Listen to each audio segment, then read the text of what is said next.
Not anymore. Yes, I was a broken woman. Yes, I didn't love me. Yes, I decided to settle for what wasn't best for me. Yes, I was in a toxic relationship. Guess what? Not anymore. I have grown from the broken pieces. I have learned to love me when no one else loved me. I have learned that I will never settle for in my life or my peaceful atmosphere. I have learned the difference between love, lust of a good relationship. Yes, I wasn't perfect, but I learned to work on my mind, my body, and my soul connections. Yes, I have allowed the wrong spiritual around me. Now I've learned about the not allowing the negative energy around me. Yes, I've been down the road of destruction. Now I've learned how to not move by emotion, but by the spirit of my faith and purpose. Not anymore, my fears will not keep me from being a better version of me. Not anymore, my toxicness will stop me from loving myself or trusting others in my peaceful place. Not anymore, my lack of post-trauma is going to stop me from my future growth. Yes, not anymore. I know I'm powerful. I know I'm overcoming.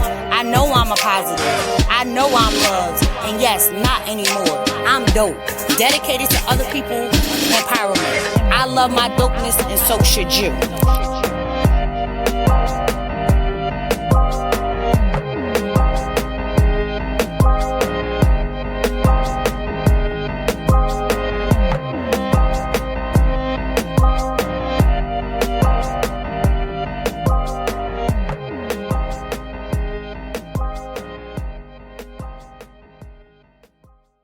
I keep going to get this power. I knew that it was given to me by grace and to know my purpose. You get pushed through this pain to get to this power that tends to get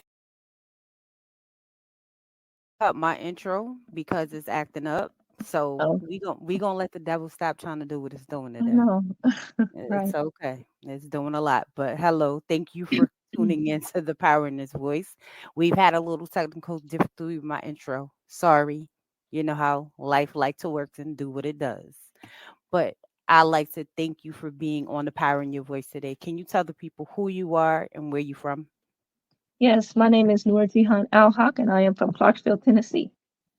Awesome, awesome. So today, can you tell us a little bit of your story because I know your journey has been definitely a triumph. Yes. But before we get to your story, hmm what do you feel made you start walking in your purpose? Well, what made me walk in my purpose was when other people kept asking me to share my story. Hmm. When I first went public with it, and they said, please don't stop sharing your story because it's going to help so many people. Which is absolutely true. And this month is domestic violence awareness. So this is hmm really near and dear to me. So Right. can you tell the people, let's talk about your story?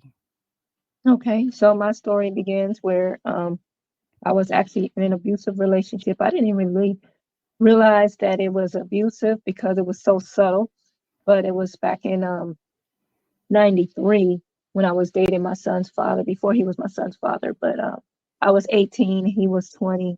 He was in the military, and a lot of abuse was mostly, mental and verbal. He would just like call me out my name and stuff like that, and downgrade me and stuff like that in front of his people. And then it got to the point where he started to get a little bit more violent, and then he actually had we would fight all the time, and he pulled a gun on me twice. Um, I was actually pregnant at the time. He pulled the gun on me on the first time, but basically what happened, so he was, like I said, he was in the military, and I I was in college at the time that I was dating him, and I had told him because I had just got back um from Detroit. So when I actually met him, my sister, she's the one who hooked us up. And so when I got back from from Detroit, I already had somebody that was ready to meet me, and I really wasn't trying to, real, serious relationship at the time. Like I said, I was 18. And so he had a 4-year-old son at the time already. So he had a child at 16, but they said that when you come to Alaska, there's not a lot of women there, right? So that's why he was a player. Mm. And so we end up hooking up, but it was too soon. You know, it was really too soon that we hooked up, but I still told him I really wasn't ready to be in no serious relationship or anything like that. But then I had found out that he wasn't actually faithful. He had cheated on me. And so, I cheated back when he went to um not officer school, but they got deployed, not really Mhm. deployed into the war, but they were gone for like 30 days, right? And so I just wanted to get revenge on him, so I cheated back, but I felt bad about it, so I actually told him. That's how he found out, right? That's how he found out. But the next time, I mean, we broke up, but then he forgave me. He said he'll never forget, though. He said he'll forgive me, but he'll never forget. And so after that, it was just, hell broke loose because we stayed together, but he would always treat me bad. And every time we argue, he would always remind me of that incident. But at the time that we were together, he ended up getting a 16-year-old pregnant. Mm. And he's 20 years old in the military. Right. So, he told the truth. That's how I found out, because he got drunk and told the truth about that. And so I told him, I said, he has no right to be trying to, blame me for something when he did what he did. And so, but we, like I said, we stayed together, but he would always call me stupid, call me a hoe, all that stuff, and then he wanted me to prove that I loved him by um, giving him money. Mm. He was in the military. I was working at McDonald's. And so he wanted me to I had a checkbook. He wanted me to sign the checkbook, sign the checks. So it was basically blank checks, right? So they were signed by me, but he would write them for whatever amount that he would want to. And I'm like, all these Domino's pizza checks that he's been writing. That's what he was using it for. So my credit was already ruined at 18 years old, just because of that. And a lot of stuff I was just, kind of trying to prove that I loved him and everything like that. But that wasn't love, you know. And so we hooked up in September, but I found out I was pregnant in November. And so, he kept trying to say it wasn't his and all that stuff. But I knew it was because of the time that I was conceived, right? Especially when the doctors told me when I got pregnant, so it was between the 6th to the 10th. And I know we hooked up on all three of those, the 6th, the 9th, and the 10th. I would come and see him during lunchtime. So I said, there's no way that's not his child, you know. So anyway, we stayed together, but he would always, like I said, just, you know, emotional abuse was mostly what I dealt with him, with a lot of the, call me stupid and stuff like that. And then, when you have low self-esteem, you're going to start believing that, it starts becoming a self-fulfilling prophecy, right? And then you hear it enough, you just start feeling that way. And so, plus I was always, I was good looking, he knew that. So he didn't want me to be around any other men. He was very Right. possessive. He even had it to where whenever I go somewhere, I had a pager. So he gave me a code so that whenever I see a number that I don't recognize, his code was 20. So if I see the 20 behind that, I know that's him, right? So he was like keeping tabs on me, and I was thinking, wow, this is cool. I thought it was like, oh, he really loves me. Take, Right. want to know where I'm at all that time. But that was possession, so that wasn't good. And then of course isolation. He would always try to keep me to himself and stuff like that. Didn't want me to be around anybody else. And I tried to tell my family that he was crazy, and I told my friends he was crazy, and they didn't want to believe me. So one day I tried and it kind of backfired, my little plan. I told my friends, I said, okay, he has my pager. I want y'all to just page him just like crazy, like let my pager just go off. So he'll be want to give it back to me like, man, your pager go off too much, right? That's not what happened. He ended up calling my friends and was like trying to be like the nicest person that he could be, like make it look like I'm the crazy one.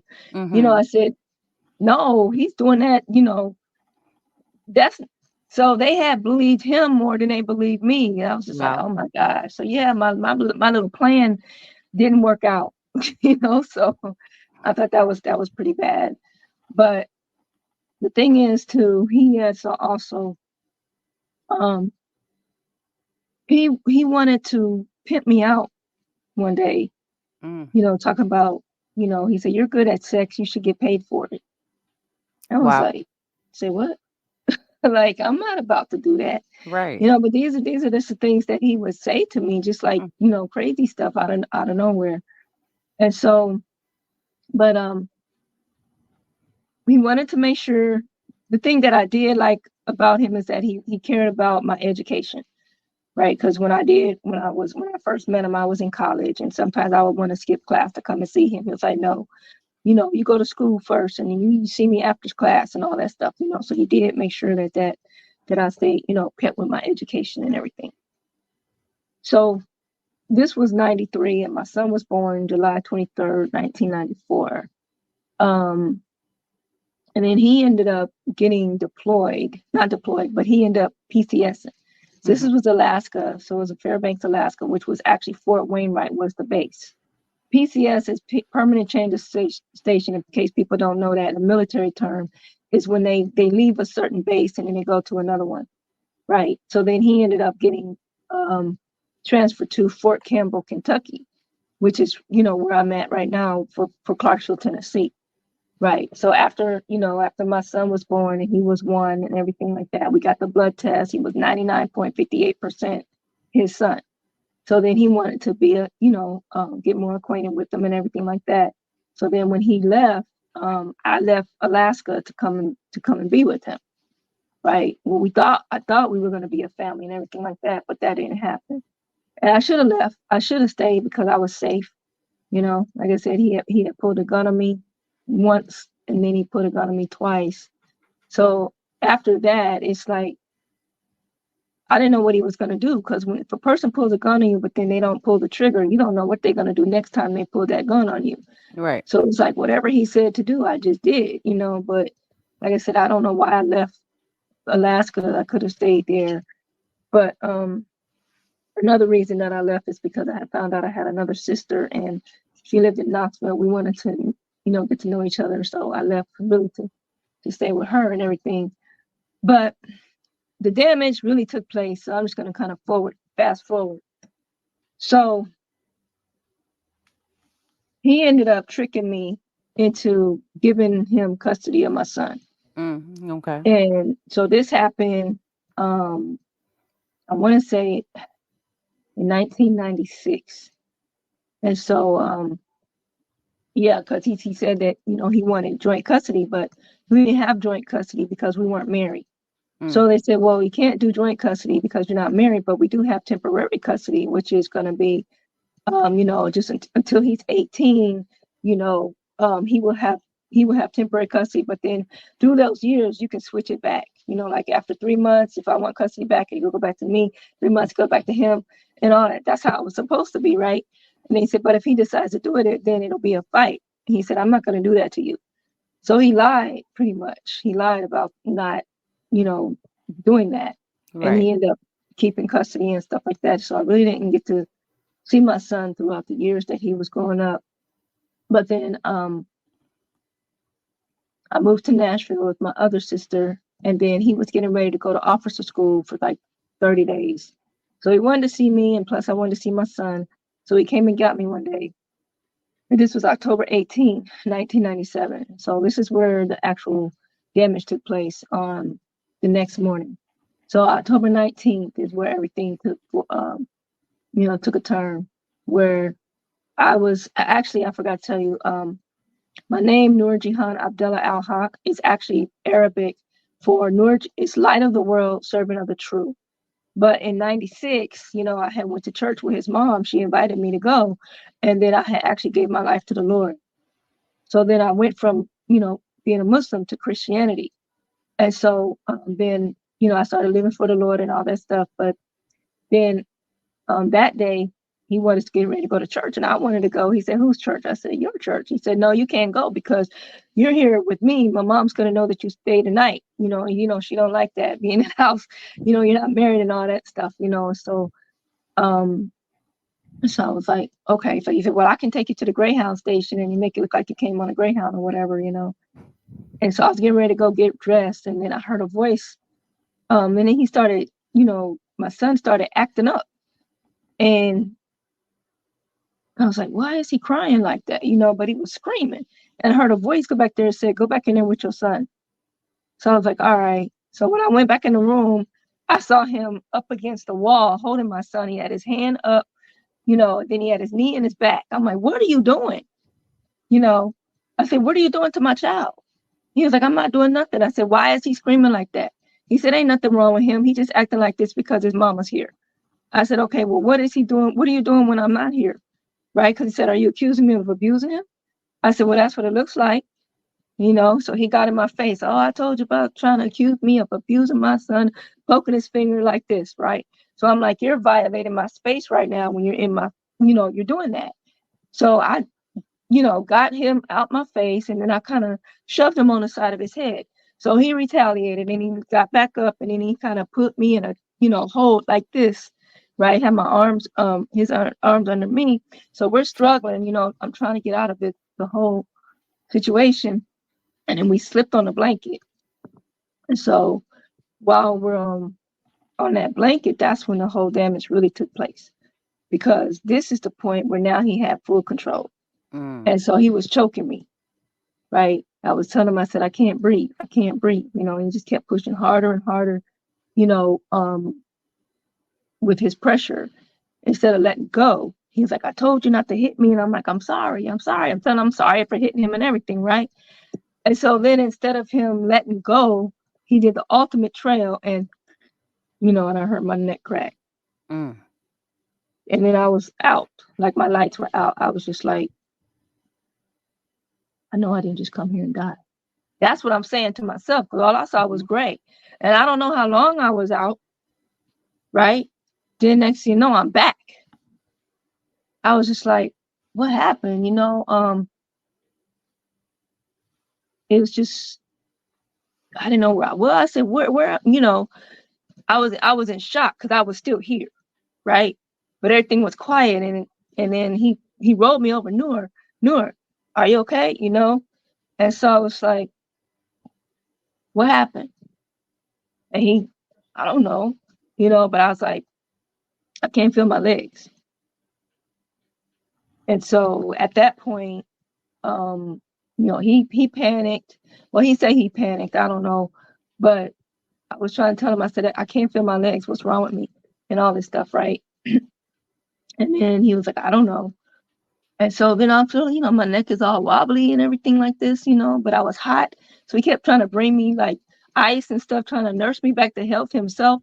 I forgot to tell you, his brother was there, and he was like, just tell mom I'm not going to make it today or something like that. So he left with the car, right? His mom's a pastor. And so, her church is long. It was like 3 hours before I even got any medical attention. Oh, wow.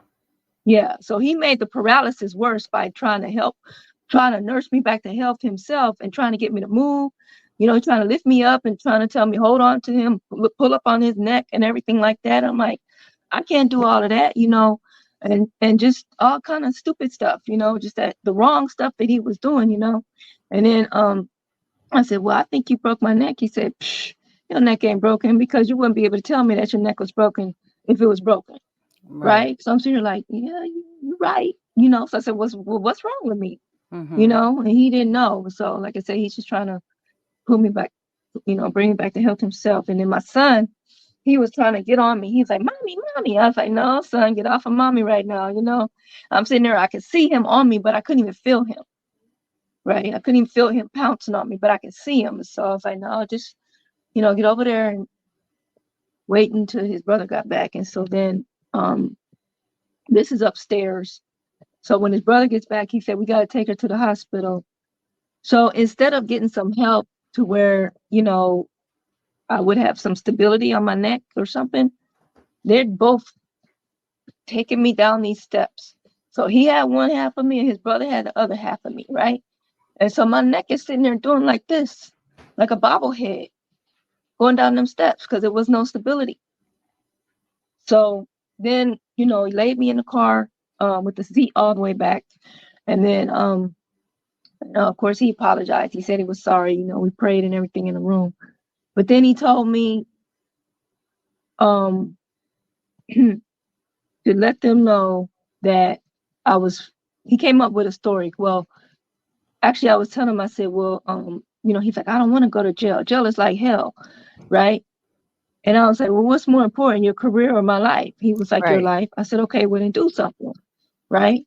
And so, when you're with a partner, you're gonna lie for them or whatever, right? I mean, we weren't together anymore, but still, he told me to tell them that I was playing with the baby and I slipped on some water and fell down the stairs. How did I know it was going to be that you slipped down the stairs?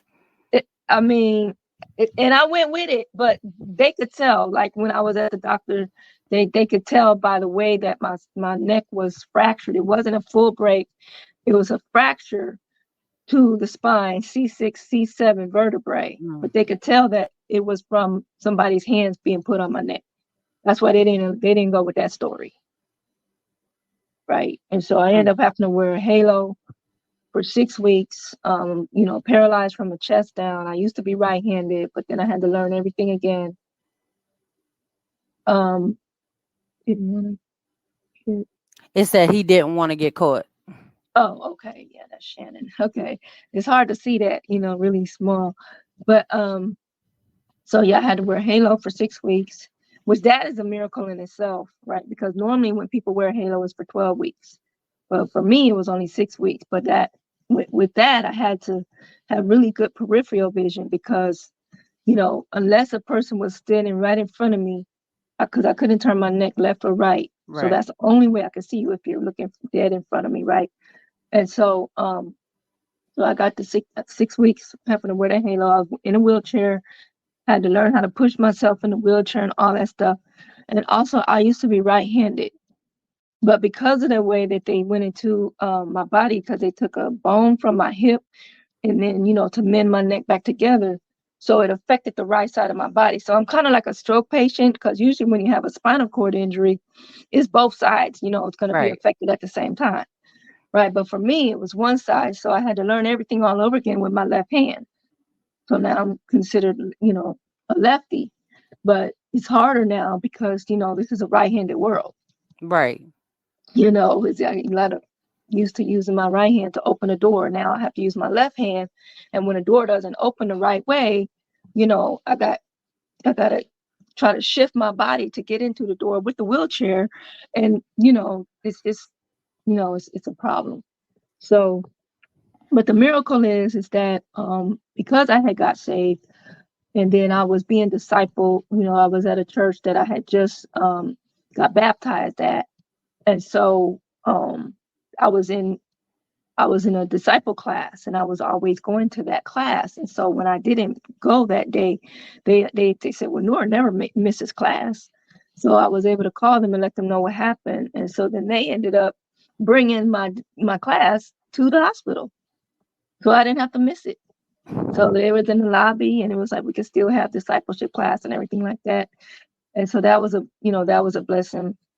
But then also, my mom, she was in Alaska when this happened. His mom actually called my mom, right? Mm. And then my mom, she happened to be on the next plane the next day.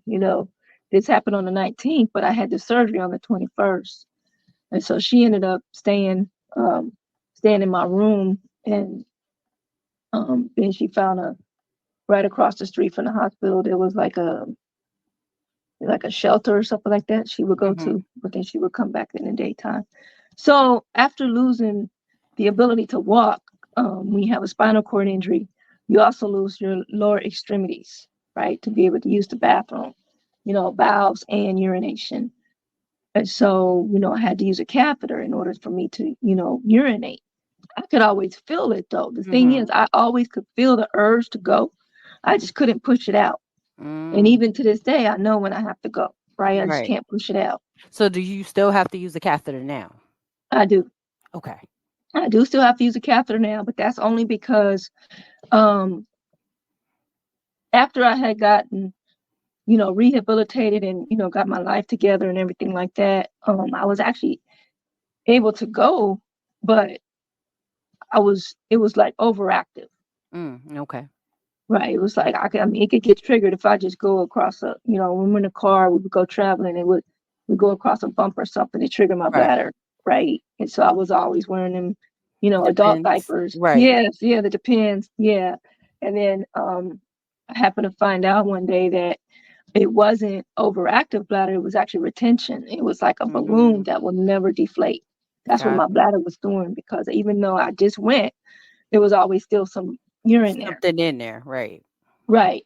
But because of my hand, I could not grip to be able to cath myself. Right. So that's why when I saw a urologist, he said, "You're not going to be able to do this. So we're going to have to give you a Foley." I said, "What is that?" That's when he told me it was a Foley catheter that stays in and get it changed every 30 days and stuff like Mm, that. So like I said, I had gotten independent, and I even went back to school and everything. But my bladder got ruined actually from my job, because I was working at mm, a job for 11 years at a call center, and we mm, had to stay on the phone until until our call was mm-hmm. resolved. And so I Right. would hold my bladder a lot, and so by me doing that, I kind of ruined my bladder, you Got know. But yeah, so those are a lot of the health issues that I deal with. And with the catheter, you can get chronic urinary tract infections, right. or it gets clogged, or it can come out. A Right. lot of that stuff is going on. And so yeah, it totally has been a disruptor, with the whole situation. The fact that nothing happened to me. This was October 97. Mm-hmm. We didn't have a court date until May 98, Oh, a whole year, like a year later. almost a year later. And Wow. by that time, I was actually pretty much walking again, right? Right. Because I had got rehabilitated for 2 years. I mean, I'm sorry, 2 months. And then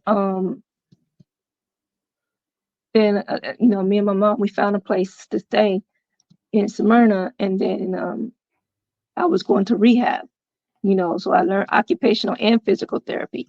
And the good thing about, and the fun, well, I won't say the fun thing, but at this time, now my son is 3, Mm-hmm. right? And we had it to where I had visitation. So he would come with me sometimes when it was my weekend with him, Mm-hmm. and he would come with me to physical therapy. And so one time I was in the bars, to learn how to walk again. Mm-hmm. And he was like, "You're doing a good job. Good girl, mommy." And that was just inspiration, Right. hearing that from him at 3 years old, saying that. So that made me really want to walk again, just for him, Right. and so after that, I forgot where I was going with that story, but I started walking again. And at first I was using a walker. Then I had graduated from the walker to the cane. Okay. Yeah. So you no longer use the wheelchair at all anymore. It's just the cane now. No, actually, I do still have my wheelchair, Okay. because even though I was able to walk again, it's Mm-hmm. only so far that I can walk until I get tired. Got you. And so I have it because if I have to go somewhere that's a lot of walking, then I use my wheelchair. Like when I travel, like I just got back from New Orleans, right? And that's when I Mm-hmm. had a sold out event with my book, and I use my wheelchair there. Okay. Yeah. So tell us about the book. So the inspiration came from your domestic violence story, Yes. and how did you come up with the title, and what was your what do you want people to get out of your book? Well, my book is called Broken Vessel: How I Became God's Masterpiece. And I actually struggled with the title when I first started it, because this is actually the third title that I went with. My Okay. first title was going to be my purpose driven life, Mhm. and then after that it was going to be Broken but Not Destroyed. But I didn't have no subtitle at the time, right?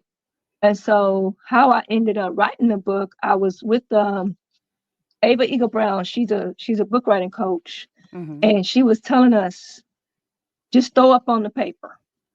Just, don't even worry about, she said, don't even worry about a title right now, right? Because people start worrying about a title, they'll never write that book, Right. right? Because you want the pages, you want the chapters to meet the title, right? Mhm. And so, or match the title. And so she said, just be vulnerable. Just throw up on the paper. Don't even worry about it. Don't worry about the grammar, none of like that. Just tell your story.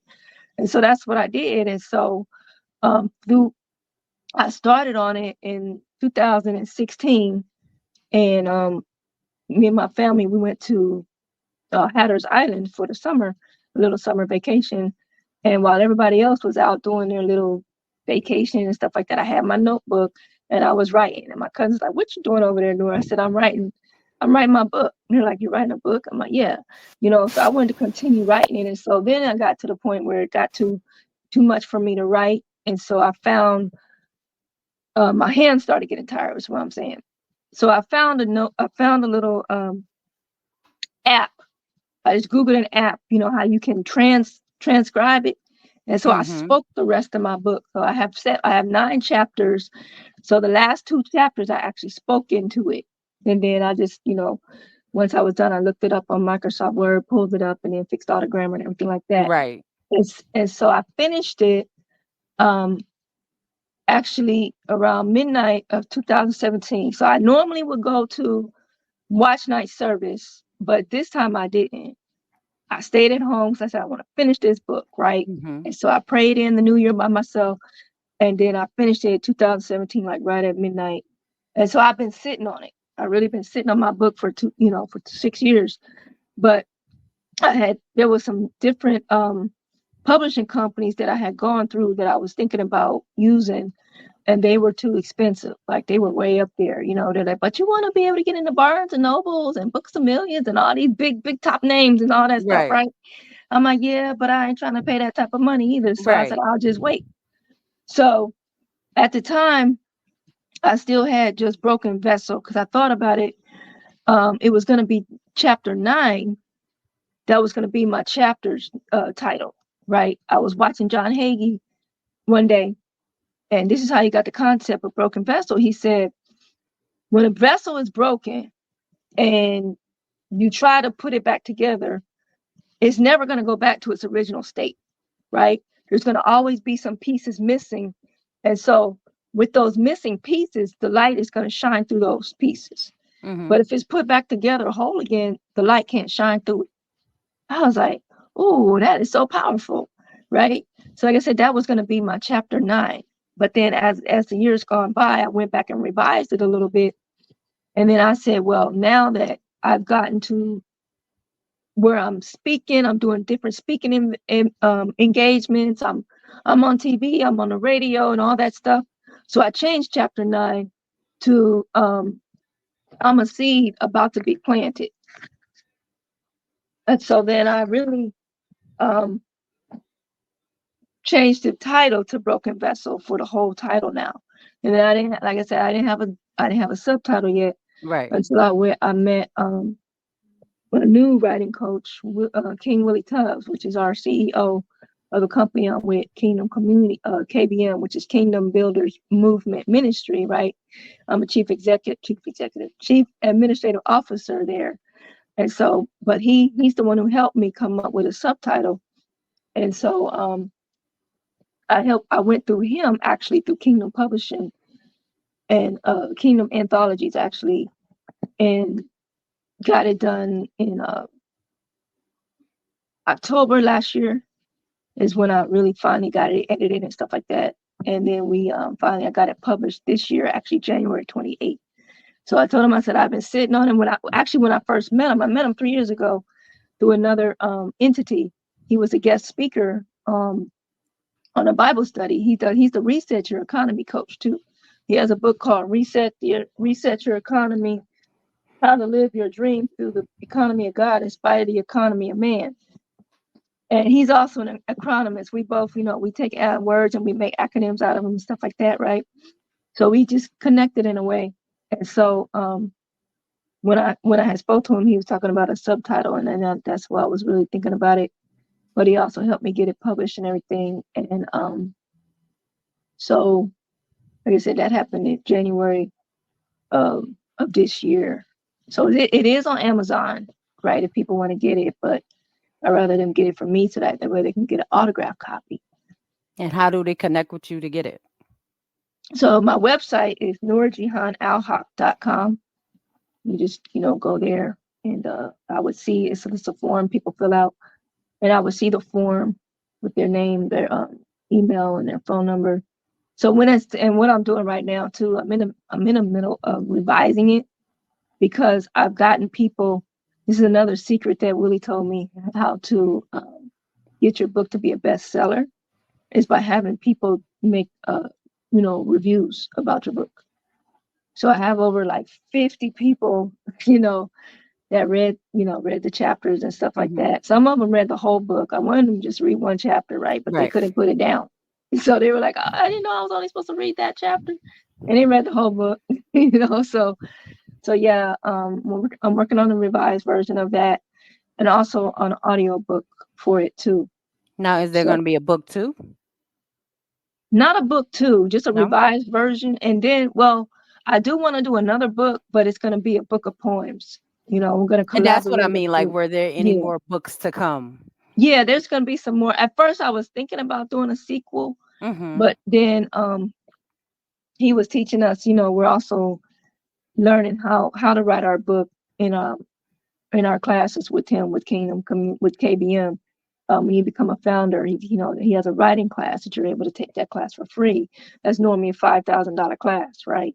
So he's teaching us how to write a book, but not as the way that I wrote it, Right. right? Because the way I did it, I did it in a chronological order where, I did it from certain events, right? So Mm-hmm. it starts out from my age 12 up until age 40 is how I wrote the book. So each chapter is from each, different incident in my Right. life. And so that's not how you're really supposed to write a book, according to him, And so it's just like everybody's working on their number one book. And Right. I was going to work on number two, but he said just concentrate on finishing this one, getting the revised book done and everything like that. But he said the best way to do a book is like with a mind map.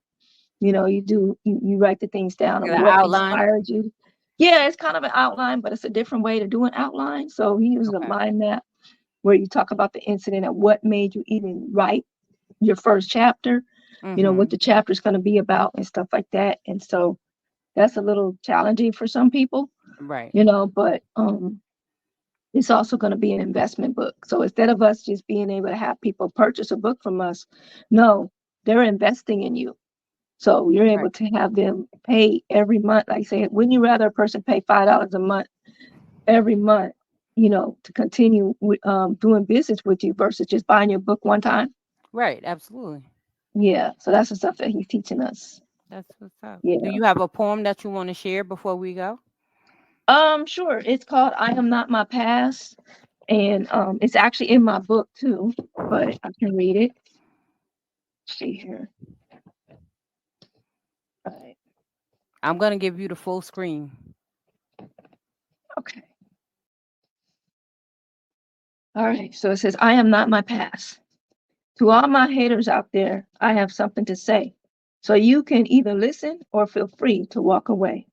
If you weren't with me during my past, then don't judge me about my past because I am not my past and my past is not me. My past doesn't define me, but my past is behind me.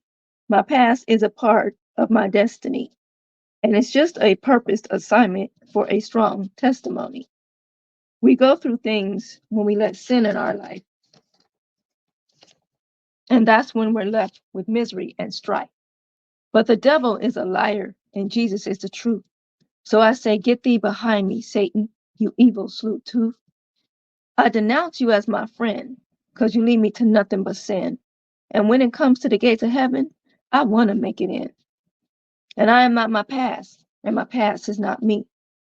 If you're looking for the old me, you're knocking on the wrong door, because that person doesn't live there anymore. You thought you knew me then. Well, let me introduce you to my new friend. His name is Jesus Christ. He is the way, the truth, and the life. If you want to break me down, then you got another thing coming because God made me strong and a phenomenal woman. If you're not trying to build me up, then keep your comments to yourself because all that negativity is bad for my health. You think this is a game? Well, I think you're pretty lame. But I don't play around with my life. And what you just said, cut like a knife. God can turn a mess into a message and trash into treasure. And when it comes to the choices in life, they either make you bitter or make you better. So he who is without sin, go ahead and cast the first stone. Because there is no one perfect, no, not one, but he who sits on the throne. And I am not my past, and my past is not me. I'm not trying to pass judgment. I just want to live my life right. I'm a type of person who can turn darkness into light. They say when the light comes around, darkness has to flee. So you're either for me or you're against me. But the real recognizes the fake, and you ain't nothing but a snake. And with the lifestyle you're living, will never get you through the gate. So do me a favor, that is, if you don't mind. Please stop trying to be a fake friend of mine. And I am not my past, and my past is not me. I plan to walk the roads that are narrow, not crooked, but are straight. So you better follow me before it's too late. Because when the trumpet sounds, I don't want to be on the ground, but I want to be in the air where all my enemies are left to stare. My purpose in life is to walk through the gates of pearl, where we are forever young and not old, and the streets are paved with gold. And when I get to heaven and I see my Father's face, as I look into his eyes, I will stand mesmerized, while he looks at me and says, "Well done, thy good and faithful servant. Thank you for believing in my son. Now the battle is over, and the victory you have won." Give her some snaps because that was awesome. Thank So, what you. inspired that poem? Really, what inspired it was my son's aunt. She had said some words to me because I had a page on Facebook that I had started called Break the Silence to Stop the Violence. Right. And I had invited her to that page, and her brother and all that stuff. And she was like, "Don't invite me to something that can hurt my brother." Right. And Wow. then I was just like, that wasn't what the page was for. Right. But then she was just like, "Well, I know you and I know who you are. And, you're trying to make people, feel sorry for you and all this stuff. But I know the truth and all this stuff. I only tolerate you because of my nephew." I said, "Tolerate me?" That was a harsh word. Right. I was like, whoa, okay. So instead of me retaliating and saying stuff back to her, I write stuff down. Like Right. that's how I get back at people. Like, I'm not gonna come and cut you with my mouth or anything like that. I'm gonna use my words, and that's how I end up making that, writing that poem. It was an awesome poem, and I'm sure it touched home for a lot of people. So the people that is watching now, and for those that watch later, take Yeah. heed, take it in, and take those gems. Is there any inspirational words that you would like to give out to the women that may be going through domestic violence or coming out of it or don't know where to go? Yeah, I would just say that just remember, we are pearls, we are gems, and we are fearfully and wonderfully made. And God didn't make us to be not a stumbling block, a doormat or a punching bag, right? And I know a lot of us, the reason that we stay with our abusers is because of low self-esteem. But in order for us to really heal, we have to heal ourselves first, right? You can't love anybody else until you love yourself. So find that self-love. And my acronym for heal is help everyone acknowledge love. And when you love yourself, first you love God and then love yourself, then you can help love others. So when you know that you have a purpose in life and that you have more to offer the world, don't let somebody tell you who you're not. Just listen to who God says that you are. And my motto is always stay humble, always stay encouraged, and always stay true to yourself. Put God first. Keep pushing. Be have our armor up, right? Because we got to continue with having our armor on so that we can fight the enemy. And then we are a story of love, right? So you can become a better version of yourself. You know what's crazy? I also have an acronym for HEAL. I tell you, we are so much Yes, alike. We let's do hear it. Let's poetry. hear We're it. both the author, but my Uh, acronym for HEAL is helping to empowering amazing lives. So okay. you know what I'm saying? Like it's crazy I that love it. everything is just so connected Hmm. in the same thing because as far as you also saying about becoming a better version of yourselves with me, mine is about unmasking people to become a Mm. better version of themselves. So Taking off that I mask. absolutely. I'm all Right. for the removal of the mask because a lot of times, like how when you created the page for domestic violence and she came on the page, but that was you for your peace and your freedom and you helping out and speaking out for people. And Right. you will have those people that give you that judgment and make you want to feel like you're ashamed or it was your fault. And we have to stand for those people to understand that, Hmm. we have to be their power and their voice. We have to be there to speak for those that can't speak for themselves. So I commend you, and I Right. commend you to continue to do your purpose and walk in your purpose and to help people come from behind their masks and help healing these people and make them a better version of themselves and keep pushing Hmm. through all the things that you push through on a day to day. Amen. Amen. So, any other closing words or any people you want to shout out before we go get off air? Yes, I want to shout out to my KBM family. I love y'all. Hopefully y'all are watching. If you're not, you can catch the replay. And also I want to invite everybody, if you would like to be on a platform that allows you to be yourself. You can be your true authentic self. You don't have to worry about, like we said, being behind a mask, right? You go to kingdomcommunities.us. And we are a faith-based community, and we're looking for people that just want to, get a deeper relationship with their Heavenly Father. You have a ministry, you have an organization, you can make your own page, your own group, and we'll be having our event coming up November 9th through the 11th. We'll have the information soon, but it's from 6 to 9 p.m. Eastern time each night. And so, just be a beta tester, just get on our site, get on our platform and, see how we're different from Facebook and all those other social platforms, because you also get rewarded for the activity that you do on our platform. Well, thank you for being on our platform, hun. This have been the Power in Your Mm. Voice. I have been your host, Sheena Godine, better known as the Lady Behind the Mask. If you are interested in being a guest on the podcast, you can always connect with me on Facebook as Lady Behind the Mask or Sheena Godine, or you can find me on Instagram at Lady Behind the Mask 22. You can hit me on my email at sheenamastingmotivation@gmail.com, or you can find me on my website at www.sheenamastingmotivation.com. As always, it's been a pleasure. We are always here to motivate, inspire, and empower. I thank you, All and right. y'all guys have a great night. Awesome. Welcome to the Power in You. Life,